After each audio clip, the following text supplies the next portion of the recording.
Hi everyone, I wanted to sit down today and do a favourites video, but it's kind of a list of happy things that have made me happy, but also things that maybe you might want to try out. Not all of them are things that you can try out. Some of them are just, you know, things that we particularly have been up to, but some of them may be things that you think, oh, I want to try that myself over the festive period and will hopefully put a smile on your face. I know things are difficult at the moment and I want to send out love to everybody. I want to send love to people whose plans have changed unexpectedly and who thought that they could do things that now they can't. And I also want to send love to people whose plans have not changed and sometimes feel forgotten about because things have always been a bit crap. So love to everybody is basically what I'm saying. And I have made a long list of things that recently have been bringing me joy and I hope will do so over the coming weeks as well. So top of my list, actually I say top of my list, it's in no particular order, it was just the order that I remembered things in. This year, because I haven't seen my family, I got printed some of my Instagram photos. So photos of our flat, which most of my family have not seen because we moved into it right at the beginning of this year. And some of the things I've been baking and some of our 5 a.m. walks, particularly for my gran because she doesn't have, you know, the internet. So she hasn't seen my face anywhere.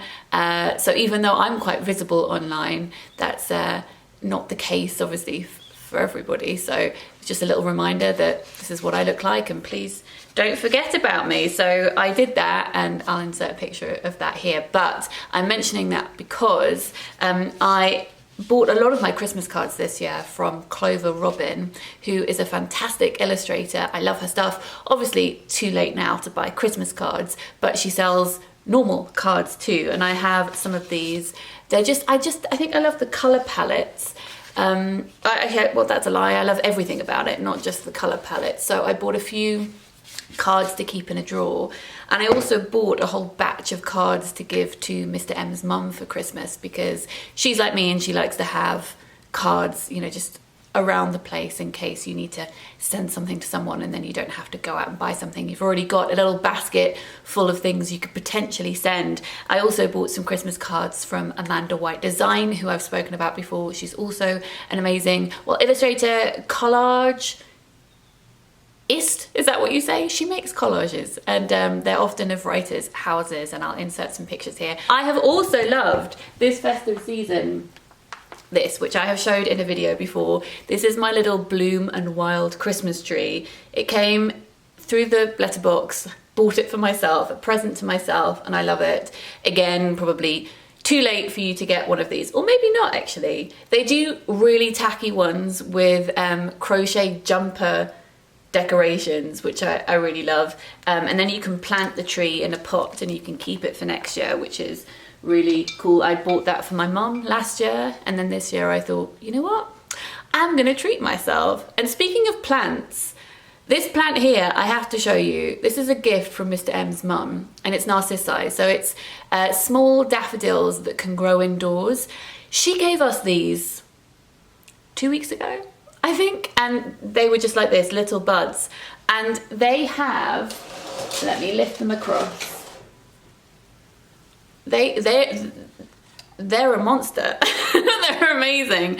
They are huge. They hadn't grown much since last weekend, and in the last 7 days, this is how much they have grown. They're gonna take over the flat. And to be honest, I'm not mad about it. I wouldn't mind that they'd taken over the flat. I would actually quite welcome that. Something else that I have loved is a book trolley that I've also spoken about in a video recently, so I'll only briefly mention it here. I can't remember the name of the company, I'll link it down below, but I got a bright yellow one and I had been umming and ahhing about it, thinking what would I use it for, even though it would fulfill all my librarian dreams. What would I use this trolley for? But there are 2 piles of books next to my desk. A pile of books that I have bought or been sent for review that I haven't hauled yet, and a pile of books I've read but not reviewed yet. So that is what I use this trolley for, and I'm in love with it. If you've been thinking about a book trolley, might I just be another one of those people who also recommends that. Oh, speaking of Etsy sellers, I mentioned Clover Robin and I mentioned Amanda White Design. A couple of Christmas presents that I bought for people this year who've already opened them, so I can mention them here, that I was really impressed with were Hashtag House, is that what they're called? Yes, Hashtag House. She makes acrylic decorations. I bought Jean one of she calls it her plant lady, and I think you can hang it on the window. It looks almost like stained glass. It's pretty amazing. And I think that she does necklaces as well. Again, photos on the screen so that you can see. And I also bought a few prints for people from a artist called Lizzie Stewart, and I really love her drawing style too. So if ever you're looking for artistic gifts for people, go check out their shops, which I'll link in the description box down below. I have been loving the new Steps album. I adore Steps, and I'm not even going to say that it's because of my 9-year-old self or whatever, 10-year-old self. I just love them as my full 33-year-old self. They just bring me so much joy. I didn't know that they were releasing a new album until the day that it came out. I've had it on repeat a few days, and it just makes me smile. It's like Eurovision meets... Actually, I don't think it's like Eurovision meets anything. I think it's just like Eurovision, and I so wish they would do Eurovision one of these years, but H has said he really wants to do it. Faye has said she really doesn't want to do it, so I don't know if that will ever happen. But if you aren't a 90s, noughties music kid and you have never listened to Steps before, but you need a bit of a pep in your step, you need something to fill you with like queer joy, then please do listen to that, because I promise you, you can't listen to it and not smile. I'll link one of my favorite tracks in the description box down below. I haven't decided if I'm going to revisit my 2020 New Year's resolutions or goals. I mean, is anybody doing that? But I do remember that in that video I said that I wanted to do something artistic this year, or I wanted to make something. I wanted to get a new hobby. And lots of people had said, what about baking? Like, why don't you bake more? Why don't you cook more? And I said, well, I want to cook more, but I don't think that's the thing that I want to be my creative outlet. And I think I said that because whenever I'd cooked before, it was always with recipes and it was therapeutic, and yes, something that I enjoyed doing, but I wanted to create something myself, and I didn't think that cooking would be that for me. And I'm not saying that I am now someone who does that exclusively, but this year, because we've been getting a weekly food shop, I can't nip to the shops to go and get something if I forgot to order it. Obviously, I have invented recipes before with leftovers and random ingredients like we all have, but I just mean this year more than any other year, I have really experimented with things that I probably wouldn't have done before, or I would have waited or gone out and bought a specific ingredient so that I could really follow a recipe rather than coming up with something on the cuff. So I have enjoyed being creative with food recently, is essentially what I'm saying. And I've enjoyed doing that, especially with, it was a yakisoba noodle recipe. Well, I say recipe, it wasn't a recipe. It is now, because it's something that I repeat and do often, with leftover sprouts and spring onions. I had some miso paste, some cabbage, chilies, garlic, ginger, and kind of threw it all together, and it was really delicious. Also, I've been making mince pies, and I didn't have the right ingredients for mince pies, so I was using Japanese rice wine, which kind of smells a bit like sherry. I didn't have any apples, so I was just using dried fruit that I had to hand. So they came out tasting more, Mr. M said, like Eccles cakes, because they weren't as mushy probably as mince pies would be. But he said, and I don't think he just said this because he's married to me, that he preferred that to the taste of mince pies because he doesn't love mince pies. So that was fun. And I have been making more pasta recipes, making pasta from scratch. I made lasagna at the weekend, which was a lot of fun. And over on Patreon at the moment, which is also something that I'm loving, I'm doing Vlogmas, so uploading a video every day from the 1st to the 24th of December. If you'd like extra cozy content, I'm sharing some recipes over there. It's $2 for the entire month, and you can cancel at the end of December if you would like to as well. So if you would like some of those recipes, you can find them over there. But of course, I'm also sharing recipes in reading vlogs that I've been uploading recently too. And something creative that we did also was making Christmas wrapping paper. using potatoes that I cut into various different shapes, and that took me back to nursery school, and it was just rather therapeutic. And yeah, as I said, I really loved that, and I'll link the reading vlog where we did that in the description box down below. Last week I uploaded a quiz. If you haven't seen that and you would like to do a bookish picture quiz, then head on over there. I had so much fun creating it, but because of that I have bought these. I'm not sure how good these are going to be, but this is the big book of Rebus puzzles, so they're dingbats. I think they're called Rebus in other parts of Europe. I think in the Netherlands, I think I remember someone saying that. Maybe we call them Rebus here as well as dingbats, but I've never heard of that, where you have a series of pictures and you say what you see, and it is a catchphrase or a common phrase or whatever. So the quiz that I uploaded last week was pictures that make up book titles. So I'll link that in the description box down below. Going back to baking for a second, I've also just remembered something else. When the Great British Bake Off was on, every week I would try and make something from that week's show. And I loved it this year. It was so warm and cozy. It was great. So I tried to make something. So I made the chocolate babka, I made rainbow bagels, I made cheesecakes, but I didn't use recipes. I just had watched the show and tried to work out what they had done and recreated it. And that was really fun to do. But then halfway through it, someone messaged me going, Jenny, do you know that they share the recipes every week on the Channel 4 website, right? So you could just use those recipes. And I didn't know that. But you know, I enjoyed the inventing, so that's fine. A podcast that Mr. M and I have been enjoying. I think there are only 3 episodes out at the moment, and it's called Who Shat on the Floor at My Wedding? And it is hilarious. So I heard about this from Anna over at Mother Pucker. So she has an Instagram account where she talks about work equality, and she's wonderful, and it's her sister's podcast. So her sister and her wife have recorded this true crime podcast where they're trying to work out who shat on the floor at their wedding, because somebody did, and they don't know who it was. It was several years ago, and they're interviewing everybody who came to their wedding to try and work out who did it. And they have hired one of their best friends to be the detective, and their friend is hilarious. She reminds me, let me get my phone because I can't remember the name of the actress, 2 seconds. Rachel House from The Hunt for the Wilder People and also Thor Ragnarok.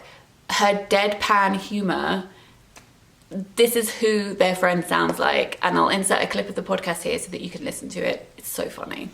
All right, so we have got a device that we will be using to extract the truth from our victims. You mean a lie detector test? It's a lie detector test. It's a polygraph, as we call it in the industry.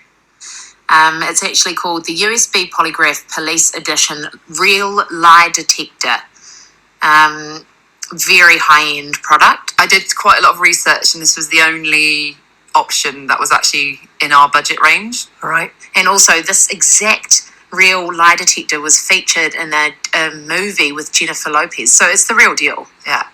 A couple of weeks ago, I was also part of a panel online, which made me so happy, and I hope that you, if you watch it, find it helpful too and enlightening. It was a panel on disfigurement in the media, and it was organised by Face Equality International, who are like the umbrella company of changing faces. And it was me, Adam Pearson, Penny Loker, Kathleen Bogart, Emma Beddington, Justin Hellett and Sora Heller-Irie, as well as Phillida Swift, who is someone who works for Face Equality UK.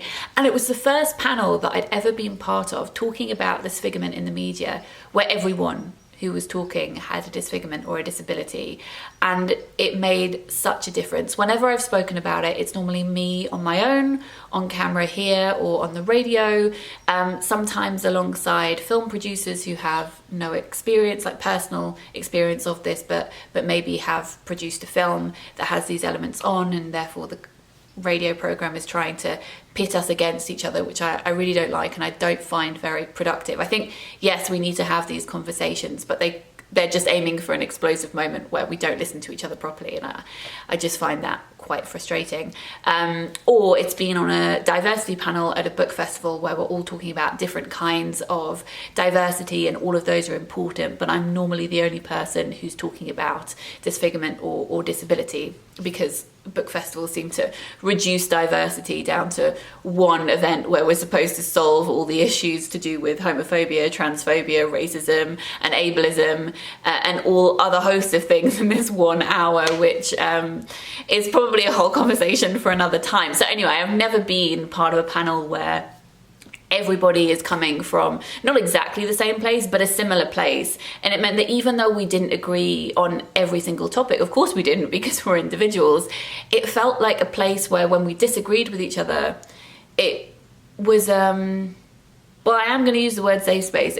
Even though it wasn't a public event and people were commenting and, you know, anyone could say whatever they wanted, it was a safe space because it felt like we had each other's back. And even if we didn't understand where everyone was coming from all of the time, or obviously didn't have exactly the same experiences, we had respect for each other and also this base level understanding, and that was so important. And I love that. I really love that, and I'll link it in the description box down below. I think it's about 90 minutes, so it's a long panel, but I loved it, and I hope that you do too. Speaking of disability and representation online and things that make me happy, something that I have been loving recently is Jessie and Claude's Vlogmas.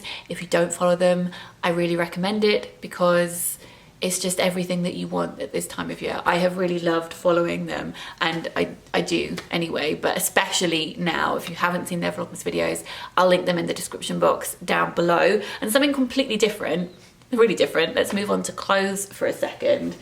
I am a big fan of the stripy tee, a big fan of it, because basically I'm now turning into my mother, because my mother wears stripy t-shirts exclusively, and now that is also me. And I've had a few for a really long time, and I thought they were looking a bit worse for wear. I had them maybe 7-8 years, so I thought I would get some new ones. And I know that Sana loves sea salt, and I don't think I'd ever bought anything from them before. They are an ethical, sustainable company in Cornwall, and so I bought this top here and this one, and I love it. I love it. So this is made from organic cotton. I know that they last a really long time.